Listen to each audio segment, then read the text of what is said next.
This week on Pivot with Purpose. Marriage is a journey. It's not linear. That doesn't mean you're happy all the time. I want people to get out of the mindset to thinking that you're gonna find somebody who makes you happy all the time. It just does not exist. I love my wife, love my marriage, but I'm not happy all the time.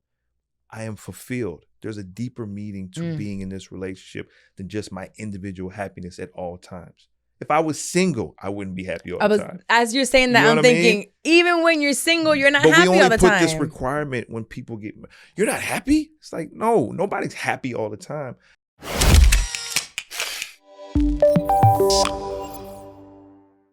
Welcome back to another episode of Pivot with Purpose. And welcome if you're a new listener. Our episode with Ariel has literally gone viral.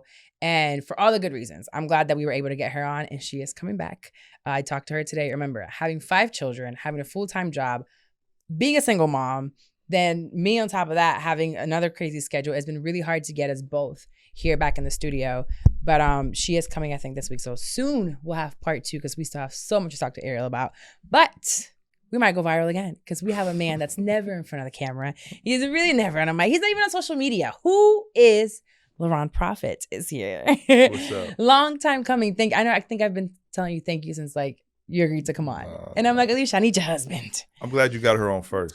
Yeah, so she can why? kind of prepare everybody, telling them stuff about me. Now they like, oh, okay. Who is that guy? Well, if you remember Alicia Adamson's Profits episode, the lawyer that came through, longtime friend of mine, we were talking about her marriage and, different aspects of it. Well, the man that she was talking about, the mystery man, is this one, Laron Profit. I was telling the staff here, I'm like, Laron, I should probably Google him because Laron, to me, is just Alicia's husband. Well, not just. In Orlando, that's what my name is. You're Alicia's husband. Every time I go out, people come up to me and they're like, you're Alicia's husband. So I've just accepted it. Right. Yeah. And little do they know, it's like this man played in the NBA.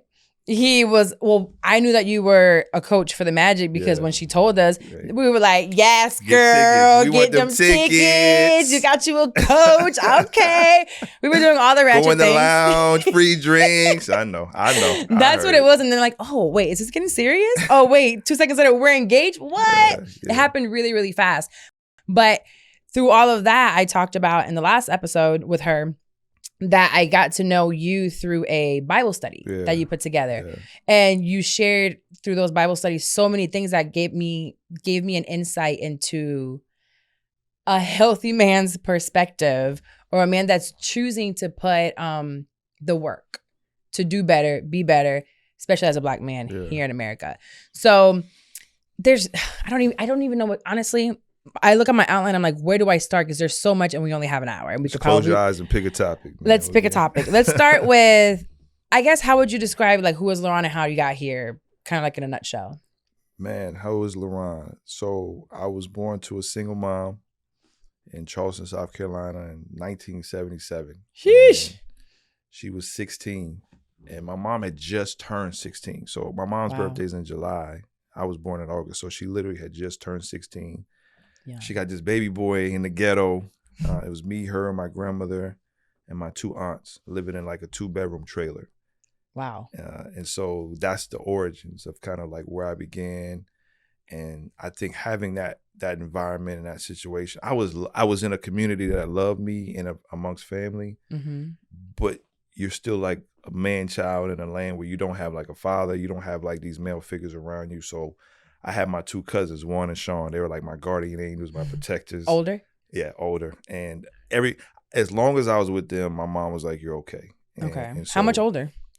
I think my cousin Sean is probably like 5 years older than me. Okay. Because I was in 1st grade, he was in 5th grade, and then my cousin Juan, his brother's in 6th grade. So, and like they were like my protectors. And then my mom got married, and we left Charleston, and my pop was in the military. So we traveled all over the world. We went to New Mexico. We went to Panama. Nice. Yeah, so we went to all these places. And it was, looking back, it was a great experience because it taught me how to adapt and be flexible and not be around Black people all the time, which was culture shock. All I had known was like my people, my family, my friends. And so later in life, I think that really was something that helped me adjust to being in different scenarios. That makes sense as to why you are who you are today. Yeah, I think it really just kind of gave me balance, you know. So, and then we ended up settling down in a small state called Delaware. Yeah, nobody's ever heard of that. Who goes to Delaware? Yeah, exactly, right? And I hated it. But it turned out to be kind of a blessing in disguise. And then I ended up going to school at Maryland, and I played basketball there. And then I ended up playing in the NBA and playing overseas. And then that journey brought me to Orlando, where you guys saw me as a coach for the Orlando Magic. So, you know, in a nutshell, I think that's just kind of like my story in like a short reel clip. And, you know, I'm just grateful for all those experiences because they all helped me get to where I ultimately am today. Now, when I speak of you, I speak of like the word is not perfect, but it's perfect for y'all, husband and man who decided to go there. Now, I'll never forget, I don't know why the age. Were you 39 when you met Alicia? When I met her, I was... Or were you guys, I don't know why I want to say 37 or 38 maybe? 37. So they got married by 39? Yeah, we got married. I met her in September of 2000, I want to say 14. And we got married in August of 2016. It was really fast. For us, It was really, because it literally was, she met this guy, she really likes him, then you proposed at the restaurant. We got engaged in a year, and then we got married like 9 months later. So, so everybody else, it seemed fast. It didn't seem fast to me. And why I say that is, I think when you're that age, you know what you want. Yes. Right. And I think that's why I always remember this number 39. I might be making it up. I think it was right before 40. I always thought of your age because I believe when you guys got married, I was in my early 30s. I was like 30 or 31, somewhere around there. And I just kept thinking, does a man have to be in their late 30s, early 40s to be a good partner? To be a healthy partner. So I guess maybe we'll start there. That was what I had towards the end. Yeah. But maybe we can start there because I just finished an interview with Tony Gaskins. Yeah. I know Tony. So I didn't interview him. He was on No For Sure. So that'll be out in the next couple of weeks. But there was one thing from that interview that really like shocked me is that I've been watching him on social media. He seems like a great husband, very wholesome man, definitely a Christian man. Right. And then he's telling these stories about his past. And one of them that I remember him saying was that he was engaged to someone back in the day and he went to the store for 25 minutes and he told the fiance, I'm going to the store, and left, went and smashed a girl, came back home all within 25 minutes. So he was basically saying a man can cheat at any point. Then he talked about 25 minutes. 25 minutes. 25 minutes. Get in, get out. Get in, literally in and out and back home. He was saying how he smashed, I believe it was like 19 women in a semester while in college. Like just how much of he was keeping track. Yes, because apparently they wanted to like see who would do the most. Yeah. So my question was, what does it take to be a great husband? Do you have to put women through hell to then be the man for another woman? Right. No, can a man be good? No, the answer is no, you don't. I think what you're seeing probably is men who have had to deprogram themselves from a lot of things you learn at an early age. Mm-hmm. And so I think we had to go through certain things in order to get to this point now. But it is not a prerequisite for a good man to have to go through all of those things. I think at times you have to have some life experience, but there are a lot of men who are in their early 20s who are good men, but I don't think they get the attention that a lot of the men who are not in that stage get because we're so focused on a certain type of man and a certain type of way of being that a lot of times when you don't fall into that category, people kind of forget about you. Right. And so I don't think it's necessary. I think what we have to do now, though, is we have to start raising our sons to think differently so they don't have to go through the experiences that maybe I went through or what Tony went through to become this good man. You was a hoe too?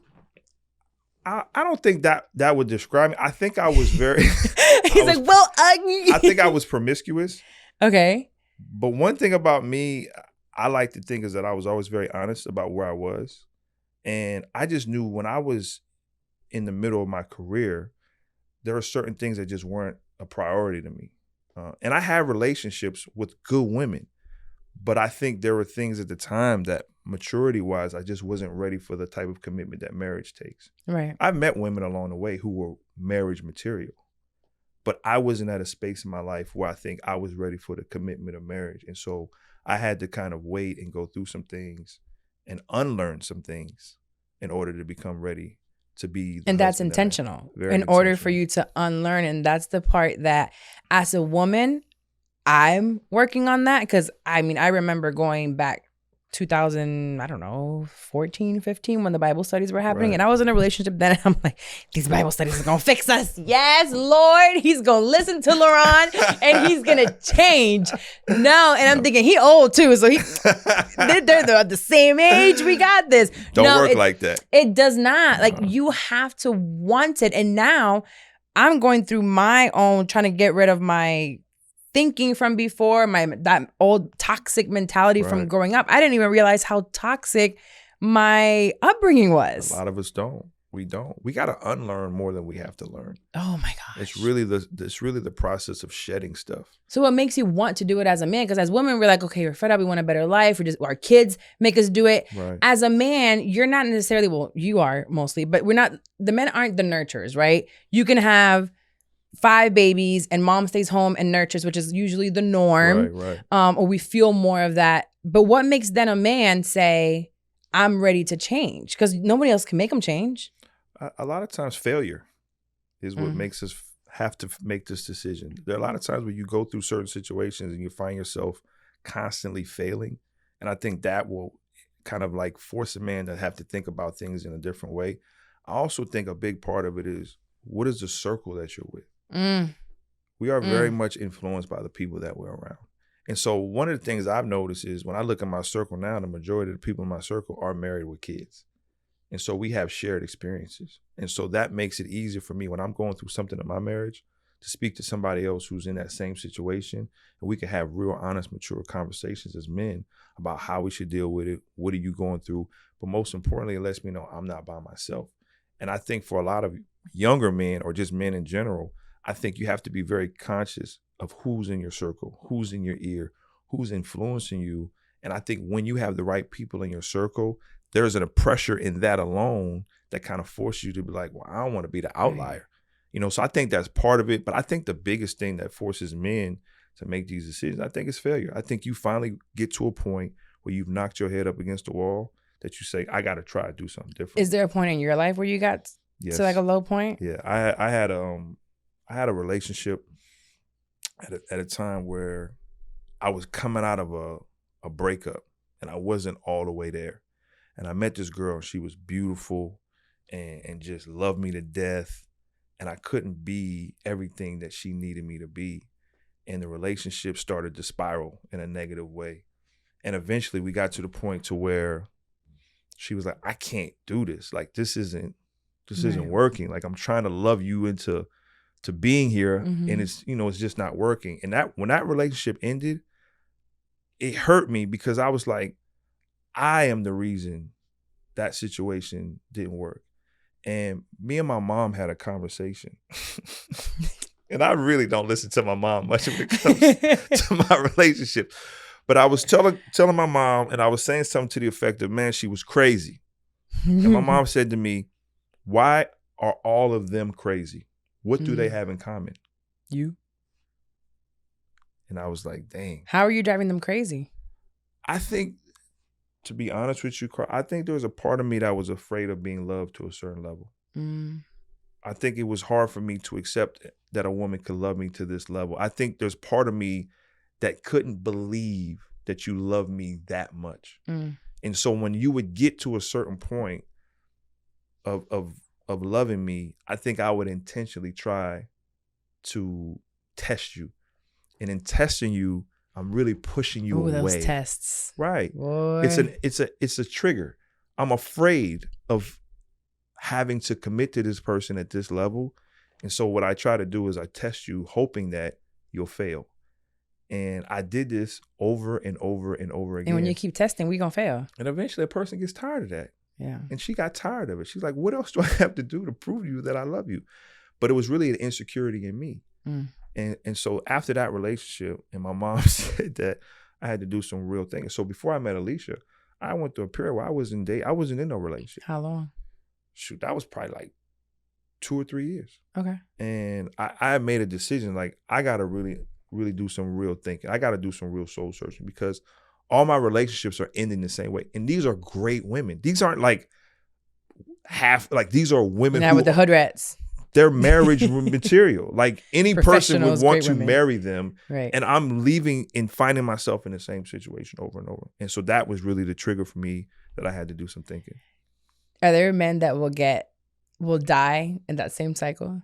There are a ton of men who will die never knowing what it really feels like to be in a healthy relationship. I don't want to die. Yeah. I'm gonna find me I'm finding my healthy king. Yeah. Even if he's white, I'm gonna find him. I don't recommend it. We'll talk about that. That's part 2 of the interview. I don't want to go yet. That's part 2. Okay. So then there's something you mentioned here about your circle. So let's go into that part, because I think sometimes we always think about your circle in business, right? Having business people around you, or for women, like having healthy girlfriends. But for men, it's just as important. So you sent me a video with Trevor Noah about intimacy, about different types of intimacy in relationships, but really intimacy with men. Yeah. But before I play the clip, there are 5 different types of intimacy. We have physical intimacy, which obviously is getting down with the low down. Right. But there's also like physical touch. There could be non-sexual touch as well, but physical. Some of these can be hugging, holding hands, sitting close together. So this is most likely someone that you're like in a relationship with. There's emotional intimacy, and a couple of I have an example of that where it says a man expresses that his partner is maintaining a relationship with exes, makes him uncomfortable. So his partner works to empathize with his concerns instead of making the case that he's paranoid. Right. So it's like, oh, you're not paranoid. Like, what can I do to make you feel more comfortable without having to go to the extreme of saying, I'm just going to cut everybody off. Right. Like, is it really a healthy relationship that you have there? Intellectual intimacy. One of this can be a couple disagrees about which actor played the best Joker, and each person understands that their theory is strictly opinion based and enjoys the back and forth. I remember I did a personality test and I was called the debater. I love to debate. I love to be a contrarian. And I believe it was in Stephen A. Smith's new book. He talks about Skip Bayless, being a natural born contrarian. Mm-hmm. And I'm like, ooh, I think that's me. Because even if I don't really believe in it, I'm going to find a way to like. That's why you're sitting in that seat. Argue with you. That's part of your gift. Is that you can spark conversation. I didn't see it as a gift because so many people, when they are insecure, find that as an attack or as me being negative, when I'm really just enjoying the back and forth or picking your brain or having this conversation of, but what if? But what if they meant to say this? But what if, like, whatever that is. So the intellectual intimacy is really being able to connect with someone and understand their beliefs and viewpoints without finding it to be an attack, a personal attack. Something really quick? What you just said is really key. A lot of times we are unaware of something being a gift because people may criticize it because of the way it makes them feel. But ultimately, if I asked 8 people about Carla, that's something they would probably mention. And sometimes our gifts are hid in things that provoke people and trigger them. Mm. The challenge for us is to be able not only to unlock the gift, but to use it in a way that is constructive and serves people. And so although people may find that to be something, man, Carla's always debating. If you can learn to use it in a way that's challenging and helps serve people and helps grow what you're doing in this platform, it's something that people have to be aware of in their lives, of finding out what is the gift that has been given to me, even though if it makes people uncomfortable. It does. I feel like I could have gotten like a singing gift. Maybe that would have been better. Singing, the voice ain't good. But I think once I found, through this platform, when I changed the name from Shit I'm 30 to Pivot with Purpose, it was me finding really what the word living in your purpose was. Right. Because I say every episode, it sounds like bullshit when you don't know what that is, right, or you've never experienced it. But I realized it was my voice, but that's still a little like, is that a little narcissistic of me to think that people want to hear my voice? It's very intimidating sometimes because there are huge voices out there. But I believe that within time, I've realized that my voice does have impact, but you still sit back at home and I'm like, but who am I to say any of this or spark up a conversation with folks that have hundreds of and thousands of millions of followers, whatever it might be. And here I am still, I'm just Carla to me. That's the doubt. That's the doubt that wants to suppress us. We all walk with it. We all carry it. Every great person in any field has had that voice in Really? their head. Did you feel that way with basketball at any point in time? Every single day. But what separates the people who ultimately become great is that they don't allow that voice to stop them. And here's the other thing. They talk back to the voice. Oh, so I'm not. Don't let the voice dominate the conversation, because that's what it wants to do. It wants you to force you to listen to it as opposed to you telling, nah, I'm going to be great. This is something that's going to help. There are so many people that you're helping with this. You're sharing your experience. The vulnerability of sharing your experiences that people at home are like, man, I went through that. Or man, I didn't know how to deal with that. Don't ever let that voice stop you from sharing your And gift. sometimes that's not just your voice. It's a voice that was created by other voices externally saying that to you. So you internalize it. And now that voice feels like, there's plenty of days that I'm like, maybe I should just go back to accounting behind a desk where I was quiet, because that relationship that I was in for 6 years, I remember vividly when I started the podcast, and the fights were just, why can't you just stay in accounting with full benefits, quiet behind a desk? And it's like, I'm miserable back here. I don't want to do this. That's number one sign you're not feeling fulfilled. And anybody who loves you wants you operating at your best self. Yes. The thing about my wife is, what I love about her is she's a business owner. When I met her, that's her passion. What she does is her passion. And for me, if I was to try to suppress that, then I don't really love you. I love the version of you that serves me, not the version of you that serves you. And ultimately, when you love somebody, I want you operating at your best self. So anybody who's trying to limit you from being at your best self, they don't unconditionally love you. That's the, wow. And I've talked about it on this platform, because when I met my ex, that's what he loved about me. There are hours of content out there of him saying, what I fell in love with you for was your drive when you were in that apartment in the Bronx, creating content, flying here, doing interviews here. That's what I loved about you, all this content. Then once we're in there deep, baby, it's like, no, kind of cut back. Serve me. Yeah. I love what you do as long as it serves me. And now I'm like, wait a minute. That's not what we signed up for. That is not what I signed up for. And I've felt for so long now, like I always say, I feel like I got bamboozled. Yeah. And I'm reading this book. It's by Colleen Hoover. It's a series. One is It Ends With Us, and then the second one is It Starts With Us.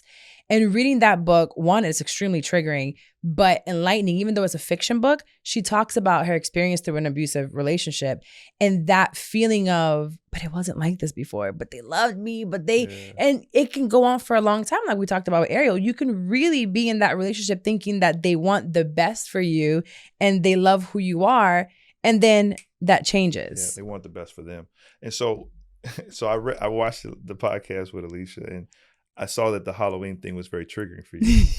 But there's a couple of lessons that you can learn from that. I loved it though. Yeah. But so let me walk you through it. So one of the lessons that you learn from that story is, when we had the discussion about Halloween, that happened when we were dating. Mm-hmm. That wasn't something that sprung on her. And so why she was so disappointed initially was she assumed that after we got married and had kids, I would change my mind. Mm-hmm. And that's a lesson for us. Anytime you are dealing with somebody on a relationship level, do not assume that after marriage, they're going to change. I mean, marriage is not, since I've been married, marriage doesn't change anything. It's just a piece of paper. It makes it a little bit worse because you got to deal with it on a constant basis. The second lesson that you can learn from that is, when you are dating, have honest and real conversations. But even when you do, things are lying. So here's the third part. Okay. Maybe I missed this one. You got to pick people who are high character. You got to become a better talent. All of us, dating is about being really good at talent evaluation. It really is. How do I evaluate talent? What is important to me? And so with me and Alicia, what was important to both of us, high character people with integrity, people who are honest, and people who are willing to serve the other person. And so one of the things that you have to do if you're going to be dating is you got to become a much better, all of us, talent evaluation. The last part I'll say, this is for married people. This is not for single people. Hey, y'all heard that. Married. What ultimately changed that situation about Halloween was the way my wife handled it. She didn't argue me into changing. She didn't fight me into changing. It was 5 years. She respected what we had discussed, and that is ultimately what led me to change. Not the baby girl. As much as I love Lauren, what ultimately changed it was my wife's response to the situation. She was so graceful in how she handled it. And I knew she hated it. I know my wife. She loves holidays. But it was a lesson in that if you want your partner to really take your opinion into consideration, right, it's how you respond when things don't go your way. And that is ultimately what made me say, well, let me take another look at this. Right. You know, so in terms of what you're talking about, you should never be anywhere where someone doesn't want you to be operating at your best self, where you are not feeling fulfilled. No, and I'm glad that, you know, it was about 8 months, 6 to 8 months where I started realizing what was happening and the shift in the relationship, and I left. And I do understand that that's not very easy for everyone to do. I was in a position where I was able to do it. But even looking back, because since I've opened up and shared my experience, the emails, the DMs, the calls, right, they flood. And it's because it's a very shameful experience to go through. Like me talking about any of this, it's shameful. And the biggest reason for me is because I experienced it publicly. Right. I was literally shouting, not from the mountaintops, but on these microphones and putting it on YouTube right, and on every podcast platform about how in love, how perfect it was for me. And then it wasn't. So it's like, well, what did you do wrong? Maybe stay there. And even if I didn't have the resources to leave, now looking back, I can tell anyone, I don't care if you have to stay at a shelter. If you have to ask for a couch with your kids, it's better than staying in that situation because it's only going to break you down. And even though it takes time, for me, it'll be a year next month. And it's still hard, but even on those like really dark days, I just look back at pictures, I read journal entries, and I'm like, oh, we are far from where we were. Right. Or having a therapist where my therapist could sit down and look at me and say, you were nothing but a corpse last March when we started. And today, look at where you are. So it's taking accountability into that. But definitely when you just said talent, May, who's one of my producers and really good friend, she always tells me, you're great at talent development, especially in this space. I love to get my producers and my editors and kind of bring out what's best in them. Right. And then get them to just elevate from there. I feel like finally going through this experience, I can spot things better. Or now I look back and I'm like, that was a character flaw. Yeah, I might have missed it. And we all done it. My boy used to always say, we run stop signs. You know what I mean? Because we're so enamored with this person. And we're so they're so amazing in so many areas. And we see certain things that we don't think they're important. I think as I got older, I started to realize that those things are important. Yeah. And, but I here's the lesson in this for all of us. It's how do you respond after you've left the situation? And I think what you're showing everybody is that you can recover from a fall. Yeah. It doesn't, because how many people do we know who stay in those situations because they are public? Yeah. Like, I don't want everybody to know we're not perfect. Right. I don't want everybody to know that it's not going the way I posted. And I think for you, that took a level of courage that a lot of people don't have. And sometimes I wonder why. Well, where does that courage come from? Because I You're remember a fighter, man. a conversation with my own mother one time, and she, something she said to me along the lines of, it was something along the lines of what you're doing, I can't do it, or why, something along those lines. And I'm thinking, why can't you? Why can't you? I came out of you, so why? And it just, not everyone has it, but it doesn't come easy. But to me, the other side of it, I can't live with it. I will say this about you. You willed yourself into being here. When we were first met, and this is where you were talking about being. And you willed yourself into being here. And that is part of what makes you unique. Like, you're sitting here in this situation, in this chair, you willed yourself here. Like, I remember having conversations and you were just like, well, you're like, I want to do something else, just something bigger. And you were talking, I'd be like, man, she really has big dreams. And as Alicia would keep me updated, she'd be like, Carla's in New York. Carla's doing this.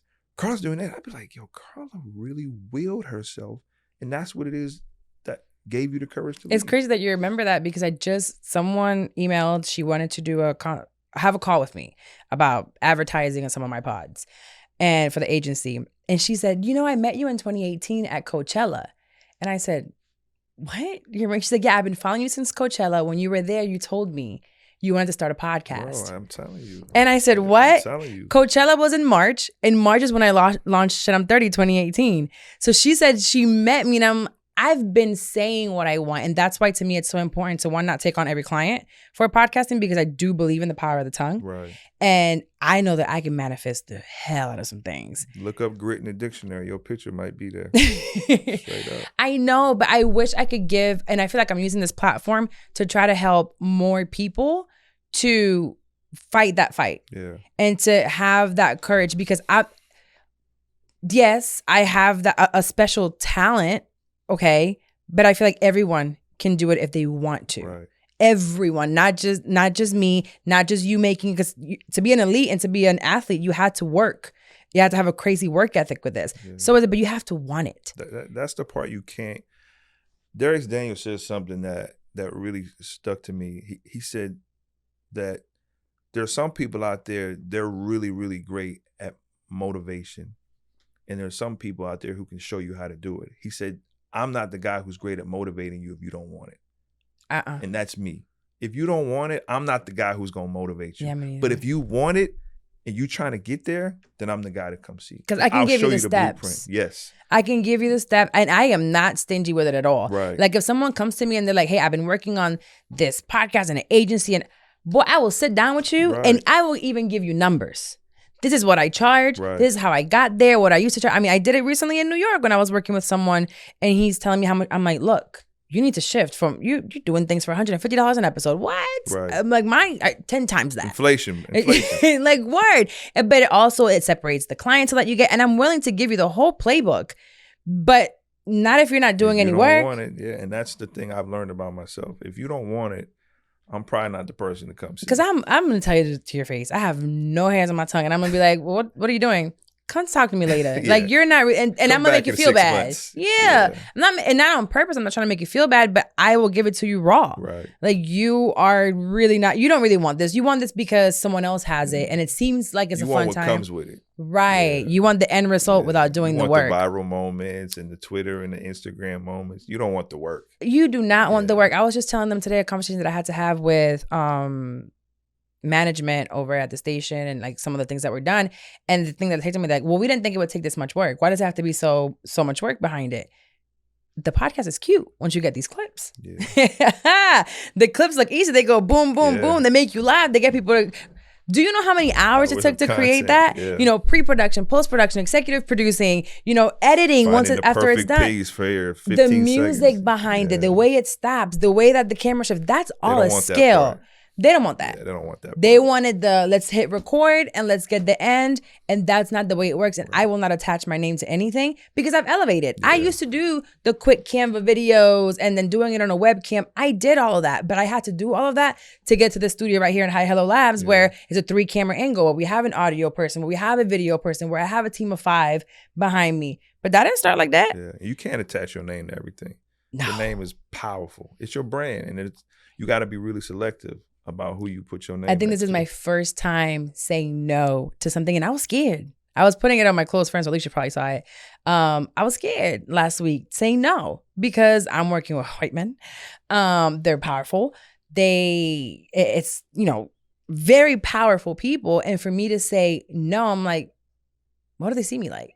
Do they just go, who does she think she is? That's okay. And thank God that I was able to feel out their character when I first started, to know that they respect me enough in what I do and said, you know what, if that's what you want and that's what you feel comfortable with, we'll do it. Yeah. And I appreciated that. Part of being successful in any business endeavor is having the ability to stick to what your values and morals and principles.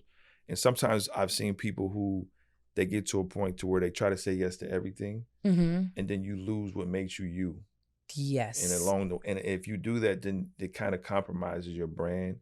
And I think it's important along the way that you got to be true to who you are. I think Shakespeare said, "To thine own self be true."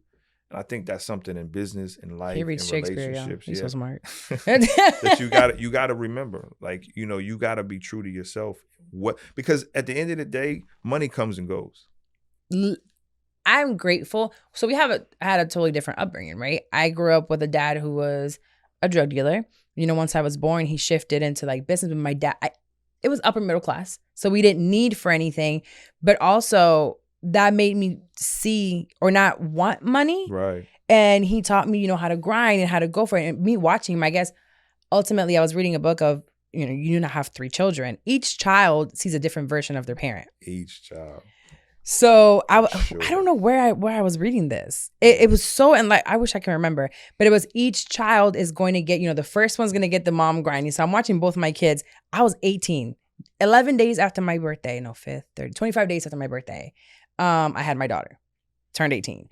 She got the raw, uncut, straight to the gut version. That is it. That was me dropping out of school. That's the version of my mom that I got. Right. Working the clubs, like being out all night, trying to make the money and married and divorced and the different relationships. That's the version she got. Right. Whereas Psalm is now getting into my life in my mid-30s. And I'm like, I got money of my own, not my dad's. We cool. I'm chilling. I'm comfortable in who I am. You're a conscious parent now. You think about what you're gonna do before I scream at him. I'm like, do I hit him? Yeah. I'm like, okay, maybe he's just 2. Ayana was like, you're 2. Wow. Don't even think about it. No. Getting these whoopings growing up, and I'm thinking, well, what is she watching? What is she feeling? And I wasn't concerned with her feelings because I didn't realize what feelings were. So we all get a different version of our parents. And then just growing up and just getting. You have to choose to want to do better is the end. You have to choose. And it's really hard to choose. So and you have to be willing to do it. And the hard part a lot of times is it doesn't mean your parents were bad people. Right. It just means they weren't informed at the level that you are. And so like for me and my mom, like my mom didn't have the information that I have to parent. Right. So she parented based on how she was parented. Whereas me, I'm parenting based on I have a lot more information.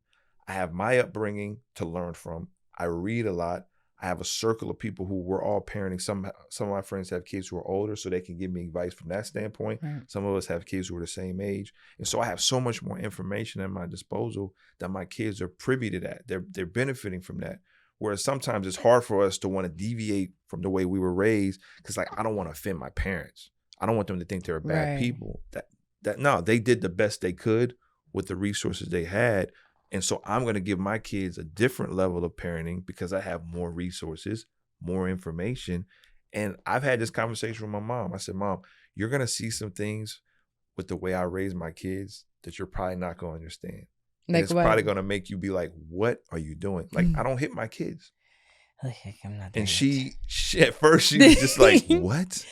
But I explained to her the thinking behind it. And I said, listen, if there's ever a moment where you feel like you want to say something or you just don't agree, let's talk about it away from the kids. That's the only rule. Just don't say it in front of the kids. And so we've had these conversations because it's hard for her. I hear a lot. I've heard a lot of men that say I don't hit my kids to live, you know, that the lifestyle. I don't know what the lifestyle looks like. But I also wonder because I've never had a partner with my children like parenting in the same household. It has to be not easier, but I can see how it's even possible to not get. Because when I hit my kids, well, some don't really get it yet. But when I would hit her, it was a level of frustration on my end. It had 99% because you haven't hit teenage years yet, especially with Lauren. I didn't say we won't. I just said we haven't. Don't remember that. You can run that back on the film. I said we haven't. All 3 children. I'm gonna cut this clip for y'all. We don't hit our kids yet. I should say we don't hit our kids yet. Yeah. So as they get older, there's a level of frustration. But when you have 2 parents in a household, you can say, I'm going to cool off. You take over. While one cools off. Balance. And then, but I have no time to cool off. Right. Listen, man. Listen, everybody at home, listen. The hardest job in the world is being a single parent. The hardest job in the world. Me and my wife, there's 2 of us. And we look at each other sometimes and be like, how did our parents do this alone? It's just not meant to be that way. It's not. Because the other thing is the kids need the balance. When one parent is frustrated, they can go to the other parent. The other parent can give them a different perspective and vice versa. And then to your point, you could take breaks. Listen, I'm about to be burned out. I'm leaving. You got it. So it's really important to have that balance. So being on your own, there's frustration with 2 of us. Right. And now we got 3, we're outnumbered. It gets real tense in there. That don't hit thing is being tested daily, you know. So No, it's a real challenge, and I commend you and all the single parents out there who are doing it, men and women. But yeah, there needs to be balance. And I think that's why it's important for you to surround yourself with people who can help provide balance, even if they're not your partner. No, I mean, yesterday I woke up, I don't ever go out, and I wanted to go out.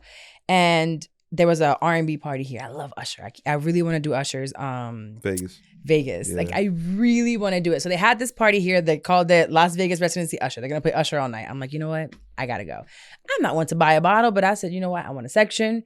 Get me a bottle out the way. I want to enjoy it with my 2 friends. The next day I paid for it. This was Sunday yesterday. I had a headache. I was tired. Ayana was with her dad. Psalm woke up and he don't give a damn what I did the night before. He's 2. He's like, you're going to pay me attention now. So I'm like, all right. I went to the farmer's market, realized I had to record some stuff at the studio, at the station.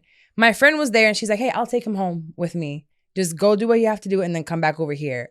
Just a break, a mini break. Whoa, thank you. Because it's life-changing for me instead of having the baby at the station right next to me. The day before, my nails looked like I was homeless. And it had been like that for like 5 days. And my friend Wendy was in town from Miami. And she goes, oh, go ahead and get your nails done. I dropped him off, got my nails done. And I was next door to the massage place. I was trying to say, she's like, just go ahead and go do what you got to do and come and get him afterwards.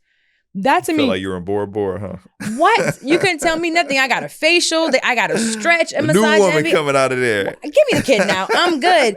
But that's one of those things that as a single mom, you don't have that break. You really don't. But to me, it's also really frustrating because today I woke up, I had to regroup before this because I was going to make this a man bashing episode. I was coming in to talk hella shit because I am tired. I am spent. And it makes no sense to me how any man out there can say like, oh, I'm working through my life. You know, I'll be there when I'll get to it when I get to it. What made you want to make this a man bashing? I was pissed off. That I woke up this morning and I realized I haven't gotten financial help in the past month. I'm pissed off that my daughter's in the hospital and I had to send her with someone else who ended up bringing her back before she was even seen. That I had to wake up the next morning and take my son at 6:30 a.m. to the daycare while I took care of her. And he doesn't feel good. She doesn't feel good. I still got to work. I still got to make ends meet. And you're still telling me, oh, yeah, I'll get to it when I get to it. Right. And it's like, so you feel alone, basically. Yes. Yeah. It's a huge level of frustration. And it's like, how then you just group all men into it. When you're pissed off like that, you just group all men into it. And I'm like, I want to take the mic and talk shit about him. And I want to do it on social media. And I want to do it here and there. And I've been saying for years, I want to learn how to meditate. Don't really know how to do it. But what I do know how to do is sit back for a second and just say, okay, let me look at the grand scheme of things. Where am I? Look around. I'm at the radio station. Look around. I'm in this podcast studio. Look next to me. I have you sitting next to me. If I didn't have this platform, the hell you gonna come up here and talk to me for? Right. You know, for nothing. So I think sometimes we get frustrated, and that's those Facebook posts that we love to see where people get into fights and they post about it, and we're like, "Ooh, did you see so and so outing her husband?" Ooh, and we like to see it for entertainment purposes, but when it's you there, it takes a lot to not just bash another person and just spiral. So, well, now on social media because it's the life that we live in. But definitely it was going to be that because I was frustrated. So I guess maybe whoever's listening to this right now, if you're frustrated and thinking about going the fuck off, don't. It's not worth it. Well, I think there are healthier ways to express your frustrations. I think sometimes we've been telling people for so long, you know, don't do X, don't do Y. Being frustrated is part of it. We all get frustrated. I get frustrated. Right. I'm sure my wife gets frustrated. Do you get frustrated? Yes. You're just such like a... Nah, marriage is a journey. It's not linear. You're not happy all the time. Well, why you say that? You sent me a clip from The Breakfast Club. Which Lala. I sent you a lot. I know. Lala. Yes. So that's a person who's speaking out of frustration. Right. Come on, open up. Yeah, when she talked about people not wanting to be married anymore. That she doesn't hear about anyone wanting to be married anymore. And she knows all these marriages where they are miserable. And that is just not the general goal anymore. That's not the goal. Yeah. Marriage. Is it? No, I think Lala's speaking one out of her frustration. That was very She public, had a really, very public. really shitty And number two, husband. I think that speaks more to your circle. Right? We're all influenced by our circle and what we see and what we're present around.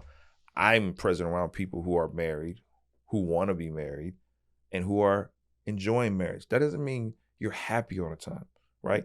I I want people to get out of the mindset to thinking that you're going to find somebody who makes you happy all the time. Mm-hmm. It just does not exist. I love my wife, love my marriage, but I'm not happy all the time. I am fulfilled. There's a deeper meaning to being in this relationship than just my individual happiness at all times. If I was single, I wouldn't be happy all the time. As you're saying that, You know I'm thinking, even when you're single, you're not but happy all the time. we only put this requirement when people get, you're not happy? It's like, no, nobody's happy all the time. And so I think Lala was speaking to me, and this is just my opinion. I don't know Lala like that, but I think she was speaking out of frustration. And I think that speaks more to the people that you're around. And so I would just encourage people to be careful about, who am I around? What is the influence that I'm with? I told my wife this. I said, when you get married, watch how the circle around you starts to change. She got married, and like 3-4 of her friends got married all within like a year and a half, 2 years. And so it really speaks to who's around you, what's being influenced around you. And so I don't want people to think that marriage is not the goal anymore. If it's not your goal, that's fine too. Fine. But there are people out there who want to be married, who want a partner, who want to do life together. Even after they get hurt. Yeah. Still want it. Yeah. And I just think, for you, I think when you have this platform, it's really important for you to be authentic and honest. And I think this is a great opportunity for you to express to people. One, you can be frustrated, but that don't mean I got to come on here and bash anybody. Right. Because y'all have a child together. And at some point, he's going to be old enough to watch all this and listen to this. And you never want to do anything to damage the relationship between your child and that other partner, regardless of what you two are going on. And I think that I did a pretty okay job with that with Ayana, even during my highest of frustrations. There were some days that I'm just like, I had to be real with her. When she would come like, buy my daddy a house. What? Buy who? Who? What? Girl? Yeah. My dad doesn't have a house and he doesn't have a car. You need to buy it from him. My daddy gave me this house. What you mean?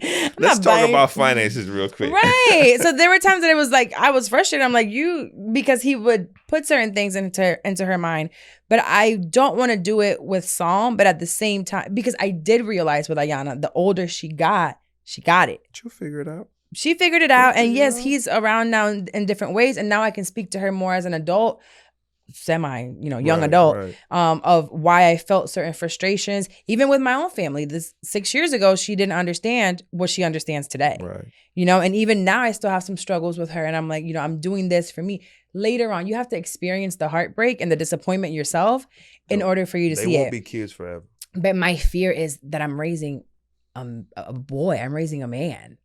And I don't know how to do that. You don't have to. You do the best you can. And along the way, the people who are supposed to come in his life to help you, they will come. And then also being public, right? This whole social media, podcasting, influencer to the world type of situation is new. Yeah. So it's like I'm kind of like a lab rat. How is this going to affect my dating life? Will people be like, don't really want that because it's too, you're showing too much, or you're too exposed, or whatever that means. You just told me before we started recording how you knew Alicia was very active on social media. To be kind. It's like the light version of saying it. Yeah. Like I can literally active like a gang member on there, man. I can not see or speak to her one-on-one for years. No, I can't. I didn't. We hadn't seen each other for years.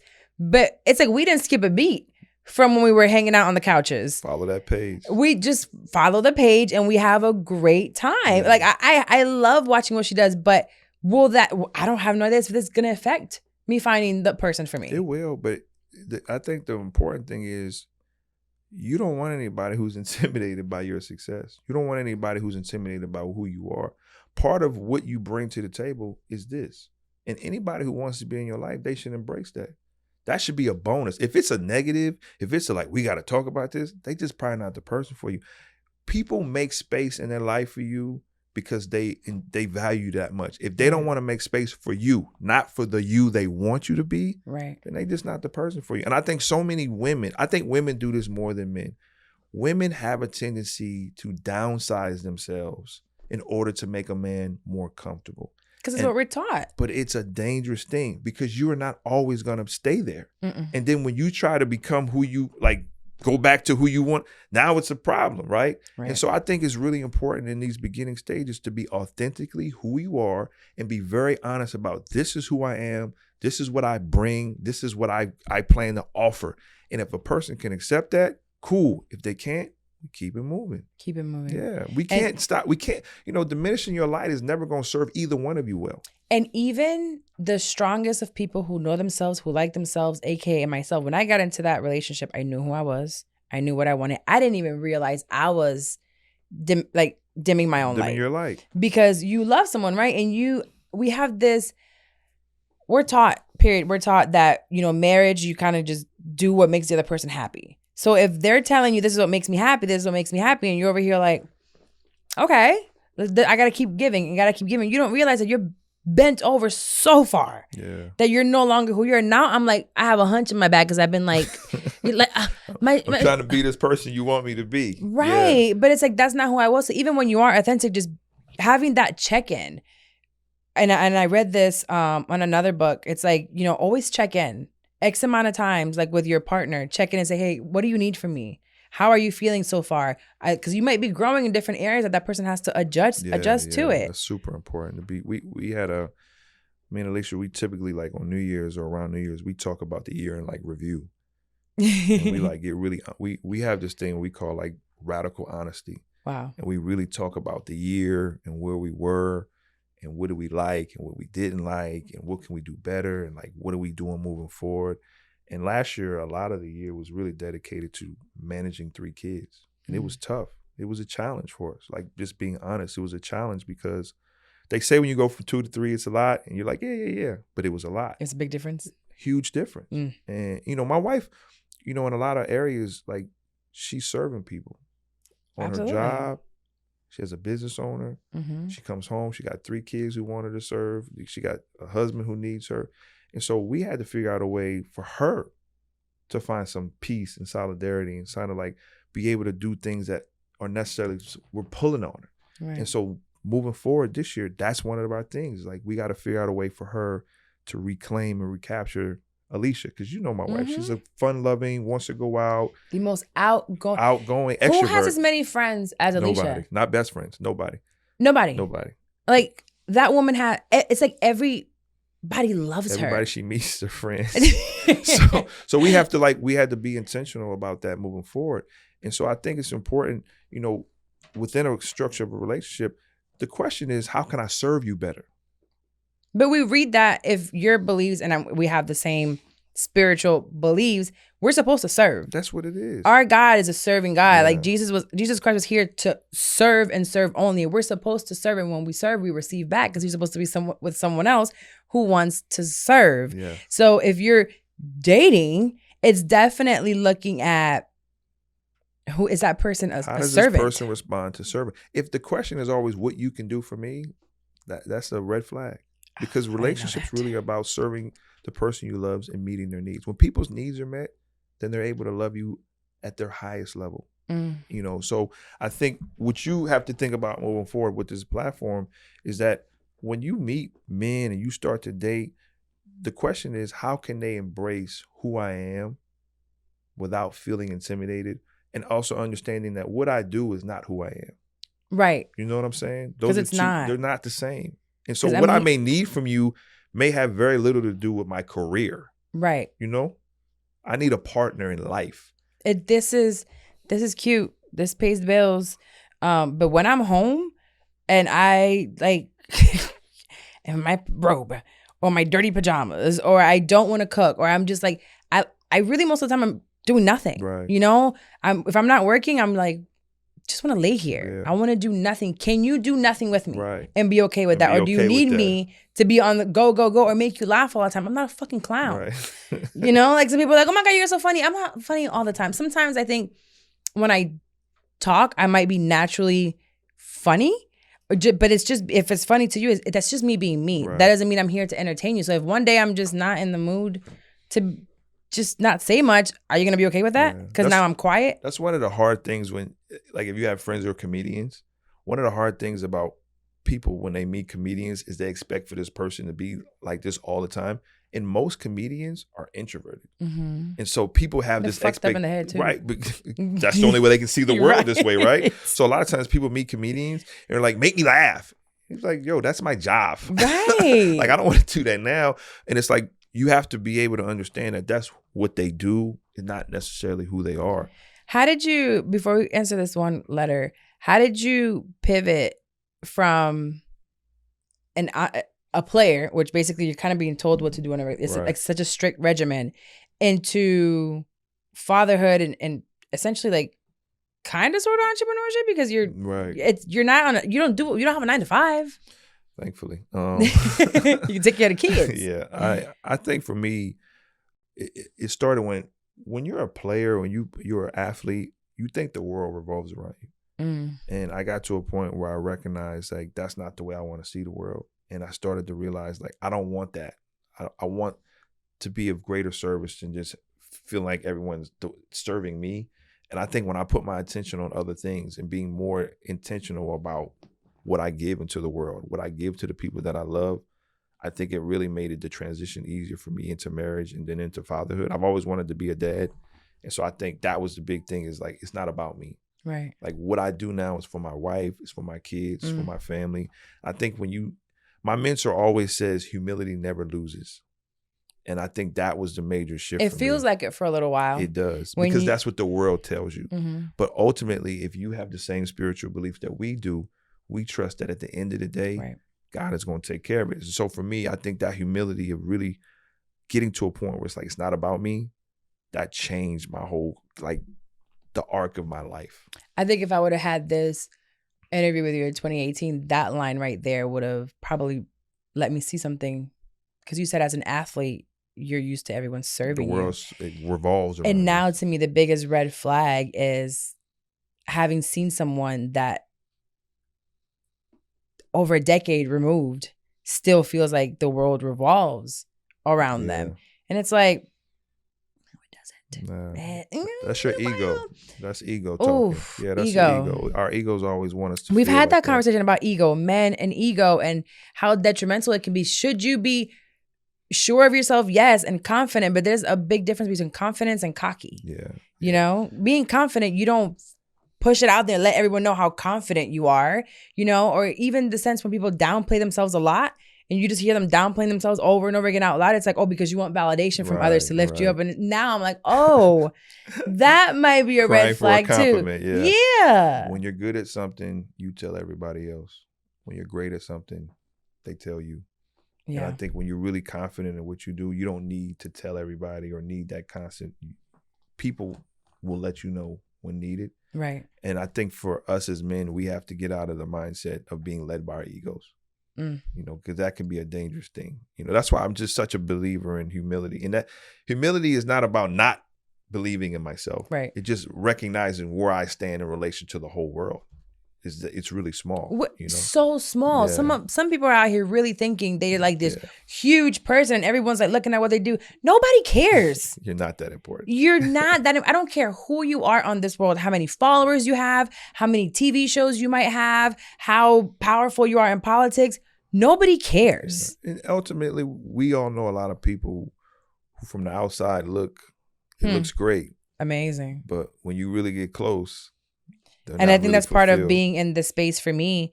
And I'm so glad that I was already in therapy, and I was very conscious of knowing that more eyes on me meant that I really needed to dig deeper in therapy to not lose who I am. Because it's so easy to lose yourself when you're getting validated from these strangers, right? Perks. It feels good. Yeah. It feels good when everyone's like, oh my God, I love you. This is great. But you have to separate the fact that all those other eyes that are coming to you from social media, take it with a grain of salt. Take it with a grain of salt. You have to already be filled yourself. And then whatever comes from over there, when it's good, it's like, thank you. Cool. When it's bad, it's like, thank you. Exactly. You know, oh, you hate me? Thank you. Take criticism and praise with the same mentality. Absolutely. That's really what it comes down to. We're going to give, you're going to have to come back at some point. Sorry. We'll figure out the babysitting. It might take 3 months, but we'll get it done. We'll get it.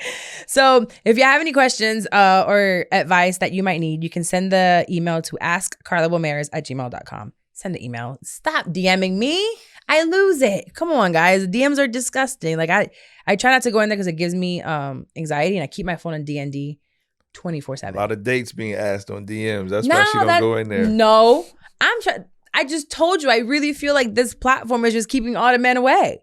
Do you think so? I really do think so. Maybe it's just a season for you. I don't even get dick pics. Maybe it's just a season for you to be focused on Carla. Absolutely. Yeah. Oh no, I have Sometimes the Hinge God app. protects us from people. I have the Hinge app, and I'm like, I'll go in there and like people, and then they start messaging me. Don't answer back. I'm like, I'm wasting people's time. I absolutely am wasting your time. The key to any great relationship, the two great keys, I think. One is picking the right person, and two, timing. Timing is everything. If I'd have met Alicia 10 years earlier, we wouldn't be married.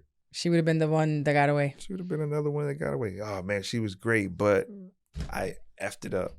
Yeah, I think. Well, I'll be 36, and I was so concerned with my age. Nah. I'm like, oh my gosh, 36. I'm getting You're a baby, I man. have Botox. Like, please keep me young. I'm so stressed. I'm getting older. The fear. Trust the timing. There's a fear of also being a single mom of 2 kids with 2 different dads. It's like, that's that voice again. Right. I'm like, who's gonna want that? I'm like, but who wouldn't? My kid is cute. Come on, and he man. goes to soccer practice and swims in the grass and doesn't pay attention. Who wouldn't want to see that? I think men, at the end of the day, I don't think it's the kids that keep men away from dating single. I think I think if you are a good mom, here's the thing. Like for me, it was like good men, not the broke ones. No, I want a woman who's a good mom, and that if my kids grow up to be just like her, like Lauren, I'm good. So I think if you doing what you're supposed to do as a mom, and obviously you got your career. And here's the thing, as you grow as a woman, like I think growth is super important for you. Right. You coming out of a relationship that was really tough. I think as you grow, you are going to attract somebody who's at the same space that you are. And I do believe like there's one person for everyone, right? And that's it's it? like one? That's it. Yeah. In a planet with 7 billion people? Right. So it's like, the odds is like crazy, Carla. I don't know. I think you have more than one soulmate. Yeah. Well, I've always believed that. So my therapist was telling me there's 3 things: a first love. I think I'm gonna bring her on the show. First love, soulmate, and twin flame. So you can have multiple soulmates, but she was explaining to me something of if I'm lying, twin flame, the twin flame situation. I need to hear that one too. I think twin flame is you and Alicia. It's that calm love after you had like these soulmates who is this passion and crazy, and maybe sex is great and it's like volatile, but you just have all this passion for them and they were great. They call them dysfunctional, but yeah. Right, that part. So it's like your soulmate, you really like that person really got you, but it didn't work for some reason. Right. And then you met your twin flame, which is not as exciting, but it feels good. I'm not there yet. I still know that I am attracted to chaos and toxicity. You know why it's not as exciting? And I'm learning this too, because I kind of agree with that to a degree. I think it's not as exciting because there isn't as much dysfunction. There's not as many highs and lows. Me and Alicia primarily operate like in the middle. And that's where it's supposed to be, was she was explaining that to me. Feel as exciting. Whereas when you with the it's either really, really good or really bad. But when it gets really, really bad, when it shoots up, oh my goodness. It's like a drug. It literally is a drug.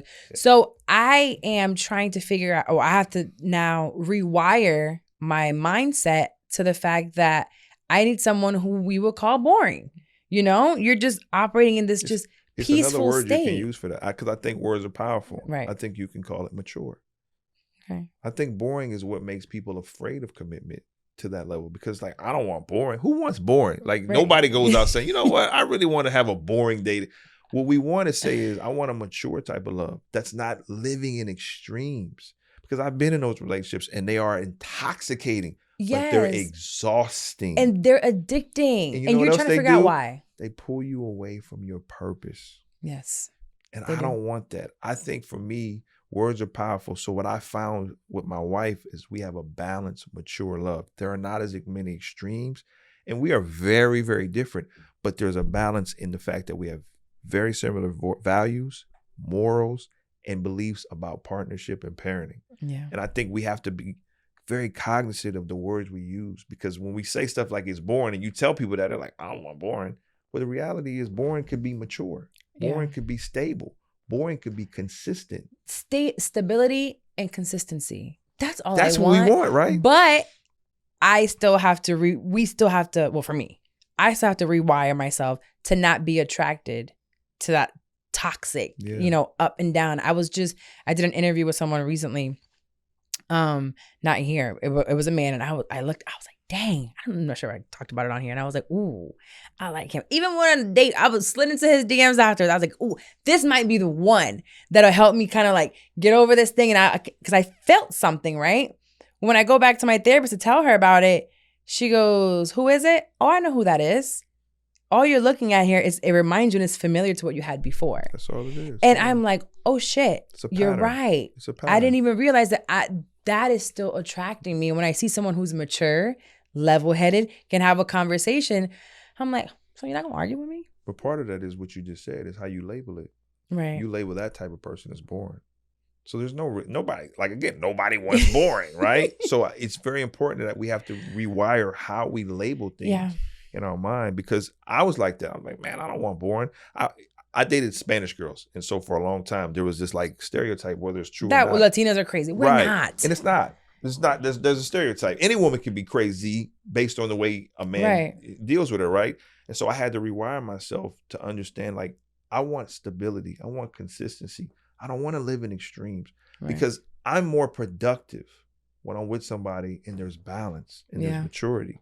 I'm not as, whether you agree or not, I do believe there's a part of it that pulls you away from being your best self in your career as a parent when you're dealing with these relationship ups and downs. You know how it feels on the days where the relationship is really bad. You don't want to do nothing. Anything. You can't think about anything else. I have a friend that I talk about him on here. He's in a relationship where it's extremely tumultuous. And now when I talk to people in those relationships, I'm so far removed from mine that I can see when someone's going through something, right? And I'll talk to him and I'm like, well, what have you done business-wise? You've been talking about for a couple of years now, getting this done. He's just like, I can't think. He has, his child. He loves that kid so much. And that's the light of his eyes.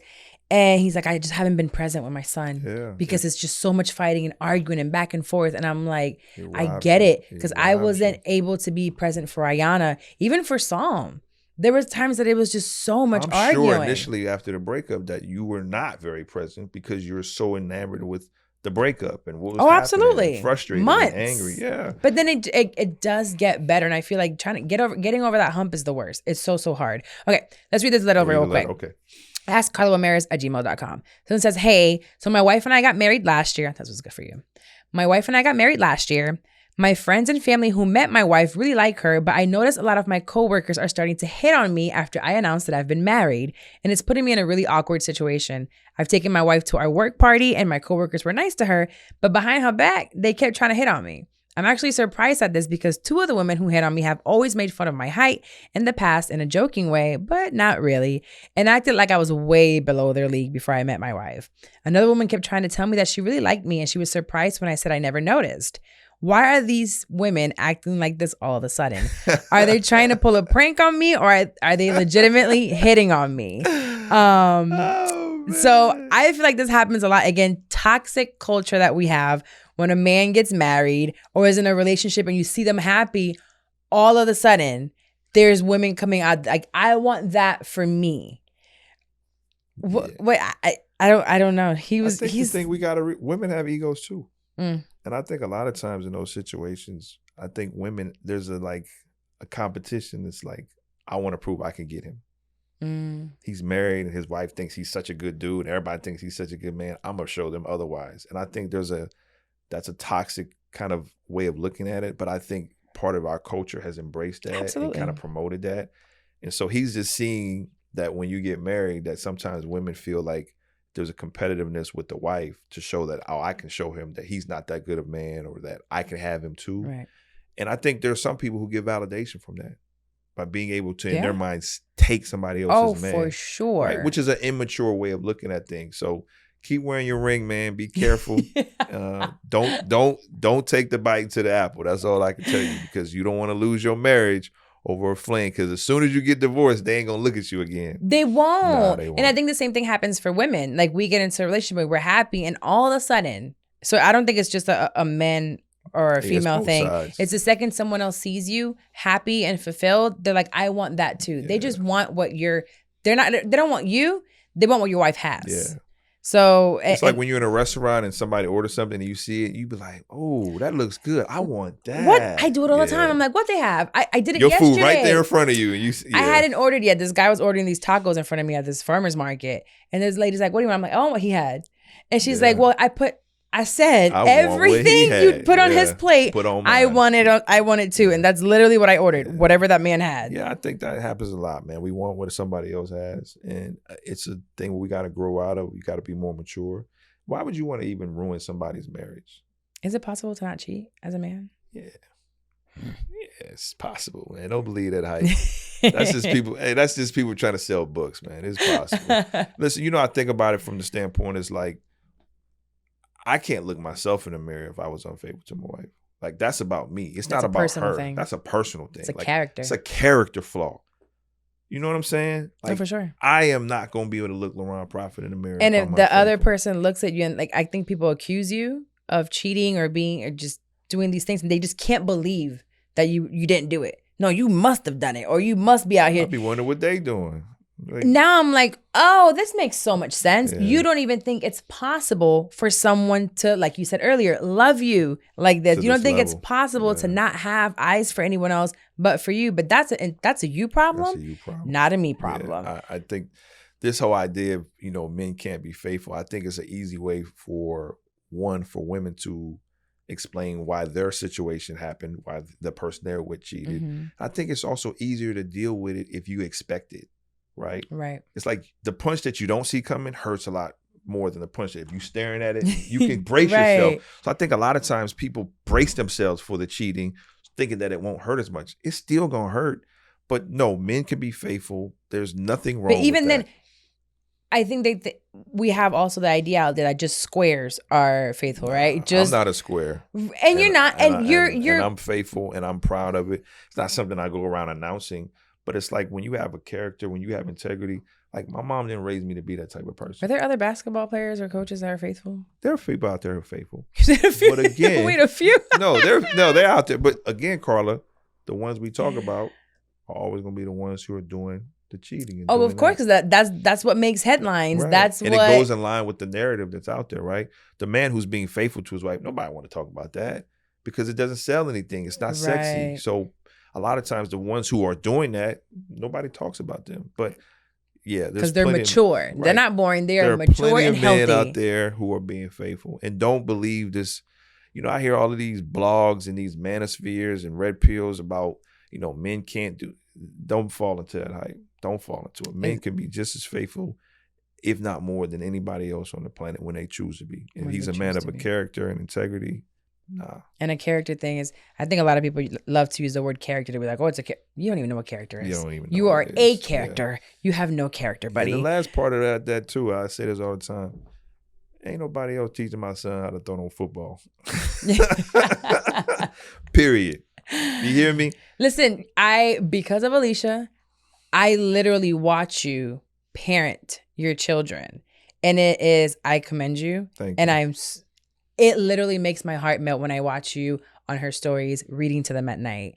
And King out here killing it. Like, I'm like, he's definitely going to some NBA, NFL, NHL, some type of sport professional, if not to be an attorney or a big political figure to change the world. He got big shoes to fill, huh? He has huge, huge shoes to fill. But it's natural to him because you're racing him like that on a day-to-day basis. And I think we love to talk about the Futures and the Drakes and, all these guys that are so toxic in their ways because they get all these girls. Right. But then no one is looking at men like you who I know so many other ones that are sitting there in the backyard playing sports with their kids. Parents, to me, it breaks my heart that my son, I'm the one back there kicking a ball with him or throwing the ball or, creating all kinds of obstacle courses for him to go through because he's so freaking hyper. But what you're doing, I know that you're not on social media, but I love the fact that Alicia posts it. If not because there are women like me looking at it and saying that if it's possible with him, it's possible for me. Can I give you some good news? I was your son. Oh, that's gonna make me cry.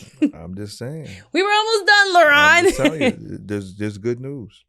I was your son. Because with a girl, she's a girl. You just marry me. Yeah, you'll have daddy issues, but you're a girl. With a boy, I'm like, fuck, I hope I'm not raising a future. I was your son. And I would like to think it worked out. And part of it is my mom did two things that I think you can do. Number one, she had an undying faith in God. Undying. If she was not going to do nothing else, she was going to introduce me to that. Right. And number two, my mom made a promise. She was never going to allow a man in her life that was not going to be good for her and me. Yeah. And I think those two things changed the course of my life. And I mean, you talk about your stepdad, right? He's amazing, man. He's a loyal dude. He's been there, consistent. Are they still together? He ain't going nowhere. Bonnie and Clyde out here, man. They was here for Christmas, arguing in Christmas. So, but I just want to give you some hope. I was your son, and the story is not done with him and his father. So don't give up on that either. But I'm just telling you, at the end of the day, I was your son, and all I had was my mom and my grandmother and my aunts, and it turned out all right. You got to trust that no matter how this is gonna go, God is going to make sure y'all be all right. And that's the faith part. Some people are like, I've been questioned by, friends that don't necessarily have the same faith. And like, why do you keep going to church if they ain't shit working out? But it is working out. It is working out when you look at the big picture. It really, really is. You are going to be fine. He's going to be fine. And I got to say this before I go, man. I'm just so proud of you. I just really am. You just the journey. And what I love is like nobody's journey is linear, right? Mm-hmm. It's all ups and downs. And I'm just so proud of you. You ain't quit. You knew what you wanted. You went after it. We're sitting here and I'm just thinking like, man, this girl willed this to happen. Like she really did. And so me and Alicia, we're just really proud of you. Thank you. And I want to encourage you to keep going, to keep growing, to keep meeting yourself. Like we talk about all the time. It's like you're growing and you're figuring out along the way, like, I don't need that. It used to make me feel safe or make me feel tough. I don't need that in this journey. No more. And I think as you figure out what you need and what you don't, the right partner is going to come. And it's going to be the right timing. But until then, I really believe it's about you and you. And then when that person shows up, it'll be right. It'll make sense. Oh, man, you're going to look back and be like, now I know. I can't wait. But I can. I can't, but Timing I can. Is everything. Because right now I'm just so busy.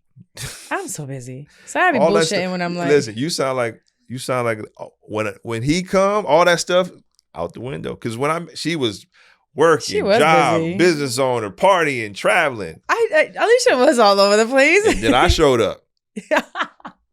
When the right time, man, God's timing is unbeaten. Where did you meet her? In an airport. Bye. I'm going to MCO today. I'm like, you know what? I've been traveling more. Meet my husband in the airport. Just not the Atlanta one. It was written. It was written. So I'm praying for you. Thank you, please. I just want I need it. Encourage you. Don't dim your light. I won't. I close out every episode with a Bible verse. Ironic because you were the one giving me Bible verses during our Bible studies. But this one is Proverbs 15:22, and it says, "Plans fail for a lack of counsel, but with many advisors they succeed." And this reminds me a lot of you and what I learned from you, and what probably you didn't even realize I was learning, and I've been learning from you and Alicia as you guys have grown, because me and her were on couches, for how many years? I heard. But still in a very innocent way. We were just having fun. So seeing things change, but what I have always seen from you and from her and many other folks now, that as I keep growing, it's like, oh, that's a pattern. You would always talk about the people you had in your circle. Then I start meeting other successful men and women, and it's who had in their circle. And watching Alicia being a mom and getting married, you don't see her out with too many single people. She's out with women that are married, that have kids around the same age, and it gives me anxiety seeing all them children. I don't know how she does it. A lot of kids. All them kids. I'm like, I'm not that kind of mom. Yeah. But I love that for you. I'm like, wait till she gets old. They get older, I'll send them off with you. But definitely, I think a lot of people are like, I do this on my own, and I'm the best at it. And no one can help me. And it says there, you fail because of a lack of counsel. And when you have many advisors, you will succeed. Man. Not just your one friend, not just your one therapist. It's many advisors in your circle. That's a powerful verse, because I know in my own life, man, one of the reasons, like we talked about the no cheating, one of the things I have people in my life who are checkpoints. If I get to a certain point of frustration or anger, I have people who are going to counsel me, who are going to check me, who are going to let me know when I'm wrong. They're going to be there to guide me, to make sure they're road guards. You know what I mean? Mm-hmm. And I would encourage everybody out there, single, married, whatever, you need people in your life who along the way, they can be your road guards. Right. I tell people this all the time. When you start to date, you need people in your life who you can check in with and say, I don't like the way this is going.